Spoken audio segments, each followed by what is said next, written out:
Hey, it's Dr. Lisa Wilcox with Solstice Physical Therapy, and I am here to show you which of all of these things should you choose if you are trying to help yourself at home and do some myofascial release or some other kinds of releases on your muscles, anywhere that you have pain, anything like that at home, because there are a lot of options. So, first, I have lacrosse balls. So lacrosse balls are very, very hard.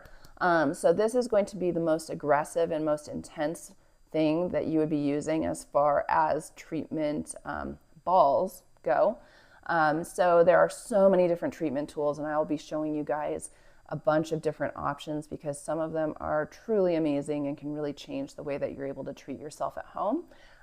But so there's a lacrosse ball, and then probably next up would be a racquetball. So tiny, tiny bit squishy, but still pretty hard, and it's a little bit smaller. So it's smaller than a lacrosse ball. So for certain things, it's going to be able to really get into some tight spaces if we need. Next up, size-wise, is a tennis ball. But also tennis balls are a little squishier and they have that little bit of padding on the outside of them, so they tend to be a little bit more comfortable for certain things. Then lastly, I have called these myofascial release balls. So this ball is the kind of ball that I was taught to use in my myofascial release training. So it's a 4-inch, they used to be called all balls. They do still sell all balls on Amazon, but essentially it's a 4-inch soft ball. And so a lot of times they come really, really blown up and hard. And so I have deflated mine so that it's a little bit squishy.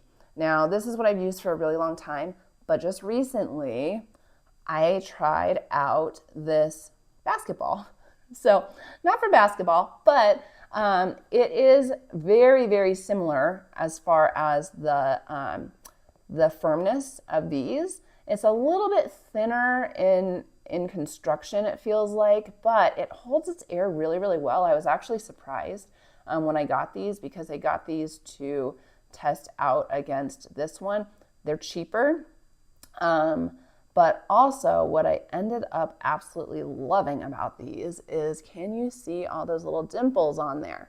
So there are certain types of myofascial release that, especially like for me, whenever I do the one under my suboccipital space, my hair, this ball always just rolls out and slides because it's a smooth surface.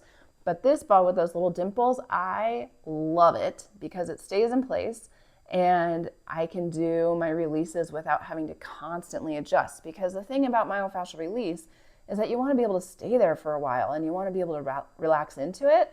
And so if you're constantly having to fiddle with this ball and if you're moving your arm and using all these muscles and stuff like that, you're not going to be getting a great release. So I love these. I will link to them down below. I'll link to all of these different kinds of release tools down below.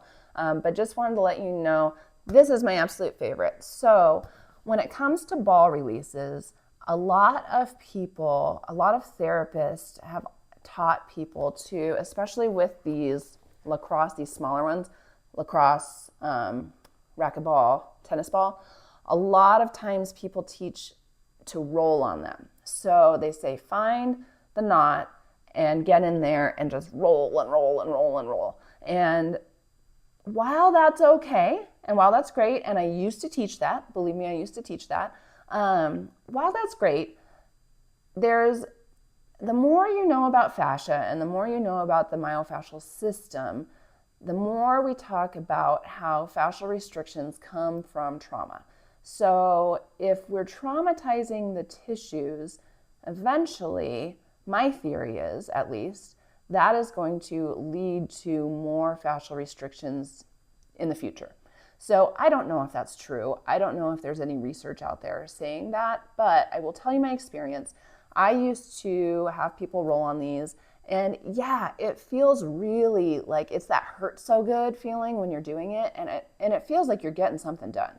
And it'll like be popping and crunching and all that kind of stuff. And you're like, yeah, it feels like I'm really working this muscle, not out. Well, that's great for that day, and maybe even a couple days. But for the most part, when you do that, it feels good for a while, but then the tightness and the restrictions and everything come back. And so that's okay if you want it for short-term results. But what we're looking for when we're doing myofascial release is we're looking for permanent change of the tissues. So we're not wanting to get in there and just roll around and crunch and pop and get all that stuff really riled up, because what'll happen is you get it riled up, it might be a little softer for a while, but then it's going to get possibly a little bit inflamed depending on how much you got in there. But later on down the road, it's just going to turn into more of a restricted, dehydrated area as far as the fascial system is concerned.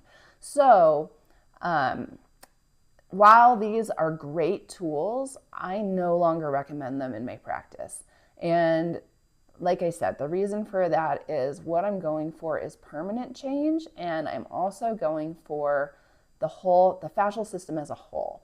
We're not trying to just get one little knot and get in there and really just hammer that knot. What we're trying to do is get the entire fascial system, wherever the restriction is, we're trying to get it, if it's gummed up and dehydrated, we're trying to get it to soften and open and rehydrate. So we're not trying to bust through those fascial spindles and the fascial restrictions. We're not trying to get in there and just wreak havoc on them. What we're trying to do is be gentle, because the body will respond much better. But then also, as you're doing the fascial release and you get more rehydrated in the tissues, it is very likely that you will start feeling things in other places in your body. So this is where my favorite part of all of this comes in. So, as I think just with normal therapy and with a lot of other things, we concentrate again on the symptoms, on the tightness, those kind of things. But do you listen to your body? That is the thing that I really, really, really want to promote on this channel. Listening to your body, while sometimes people might maybe listen a little too much to their body, maybe have a little too much awareness if they're constantly thinking about, oh, I hurt here, oh, this doesn't feel good. That's maybe, a little too much awareness possibly, but I really want people to be aware of what is happening in their body and where they're feeling things. Because say I use this ball and I find that I'm really tight in my pec. So this pec minor often gets really tight on people, especially like posturally. If we work at computers all day, we kind of tend to have this slumped forward posture and it pulls down, and we get a lot of tightness in this pec minor, which oftentimes can give people shoulder pain. It can translate up into the neck. It can go down the arm. You can have nerve symptoms down your arm. So that's a great place to start, especially if you poke in there and you're like, oh man, that's really tender. Find the tender spots. Find the hard spots. Find if there's like heat, if it feels just inflamed and hot. Find those spots and then stick a ball in it.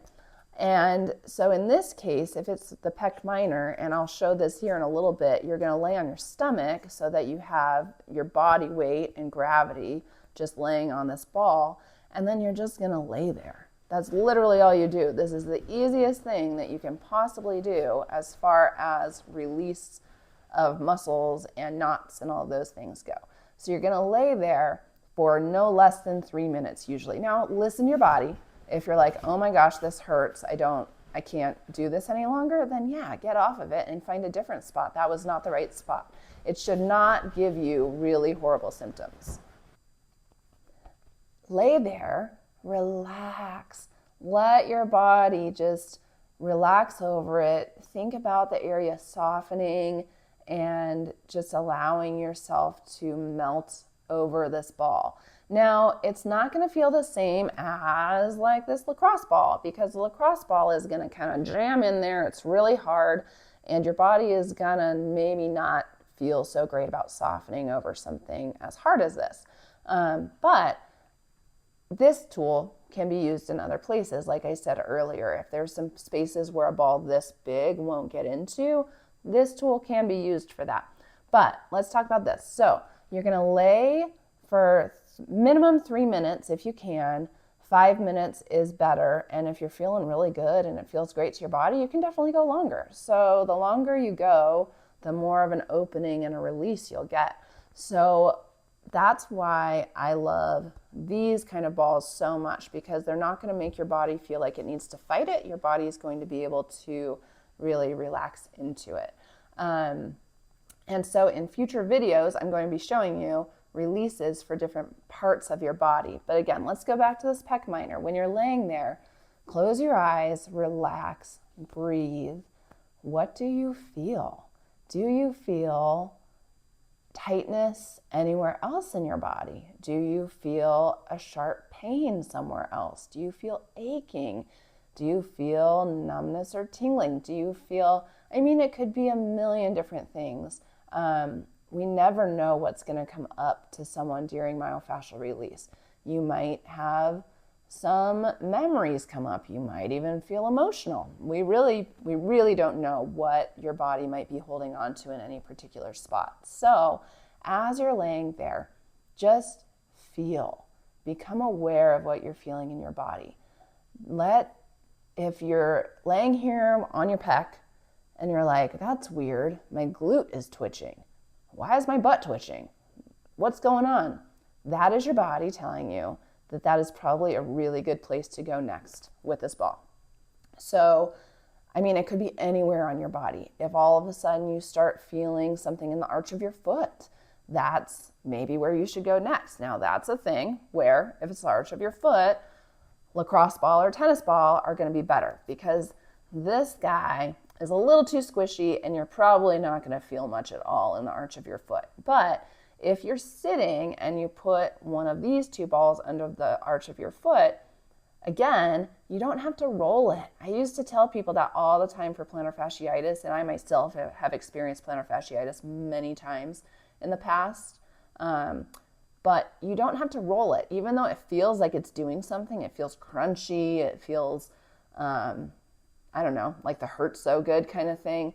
That's not what's going to help the fascia improve. So one of these balls, put it under the ball of your foot when you're sitting and just let it relax. Just sit there. Let the weight of your foot just melt over that ball. And that's where you're going to get a lot more of the permanent results. So again, 3 to 5 minutes, longer if it feels good. And that's where you're going to get that awesome fascial release. So again, for the ball selections, these kind of things for like the arch of the foot, wonderful. A lot of times we're having people release things in their butt, so in their glutes, that are kind of in between the sit bones and the pelvis.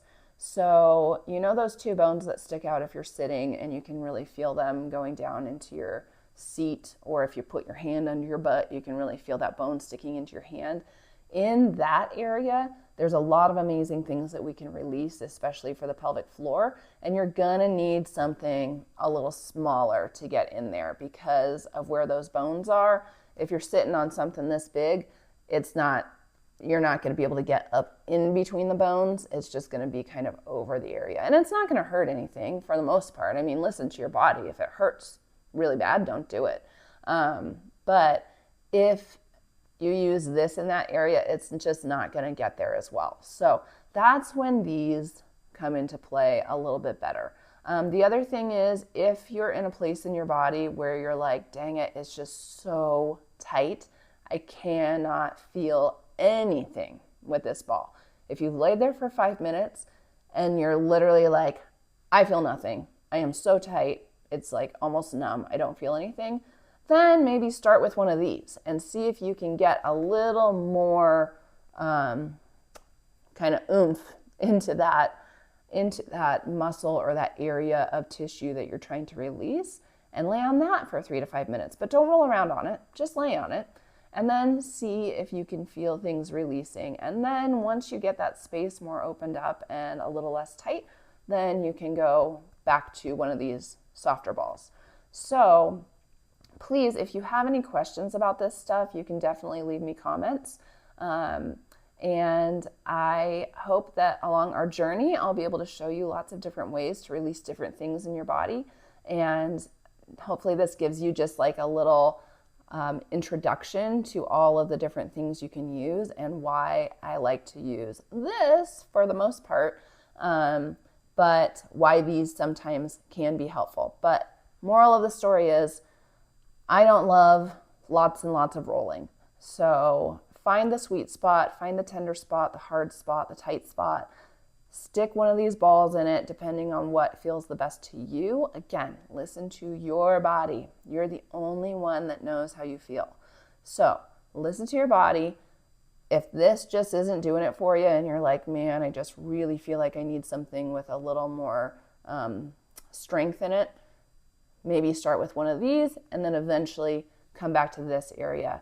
Unless, like I said, it's in your foot or deep in that pelvic area around those bones. So if you have any questions, if you have any comments, anything like that, type them below. But otherwise, if you enjoyed this video and you want to see more, like the video, subscribe, follow, all those good things. So just have an awesome day. And remember, you are the only one that knows how you feel. So listen to yourself, listen to your body, and enjoy the day.